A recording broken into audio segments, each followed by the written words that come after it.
আসসালামু আলাইকুম everyone. Second ব্লগে আপনাদের সকলকে স্বাগতম।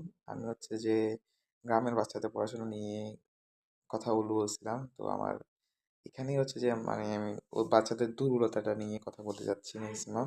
তো দেখেন আমাদের গ্রামের বাচ্চাগুলো অনেক কিন্তু হচ্ছে পড়ালেখায় অনেক মনোযোগী হয়ে থাকে ও অনেক মেধাবী ভাই। ওরা অনেক মেধাবী হয়ে থাকে। ওদেরকে যদি আপনি প্রপার একটু গাইডলাইন দেন, আপনি ভাই ওরা মানে অনেক দূরে এগিয়ে যেতে পারে। কিন্তু আমাদের হচ্ছে গ্রামে একটা জিনিস সমস্যা প্রপার গাইডলাইন পায় না। মানে পরিবার থেকে একটা সাপোর্ট পায় না ঠিক মতো।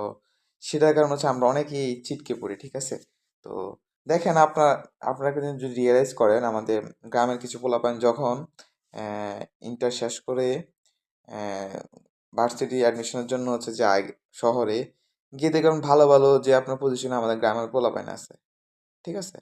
তো দেখা গেছে যে ওরা হচ্ছে কোনো না কোনোভাবে হচ্ছে পরিবারের সাপোর্ট পেয়ে গেছে বা হচ্ছে অ্যা আ পাশের কারো না কারো সাপোর্ট পেয়ে হচ্ছে সে এতটুকু পর্যন্ত এগিয়ে চলে গেছে। তো আমাদের হচ্ছে দেখেন গ্রামে হচ্ছে অনেকেই হচ্ছে বেকারত্ব। দেখা গেছে মেয়েদের হচ্ছে ম্যাক্সিমাম টাইম হচ্ছে বিয়ে হয়ে যায়। যেমন আপনার ১৭-১৮ বছরে বিয়ে হয়ে যায়। এসএসসি পরে বিয়ে হয়ে যায়। কেন হয়ে যাচ্ছে? পরিবার হচ্ছে যে প্রপার গাইডলাইন দিতে পারতেছে না বা আর্থিক সংকটের কারণে ওরা হচ্ছে বিয়ে দিয়ে দেয়। সেম অবস্থা ছেলেরাও ওই যে পরিবারের আর্থিক সংকটের কারণে হচ্ছে ওদের হচ্ছে যে কোনো কাজে কর্মস্থলে চলে যেতে হয়।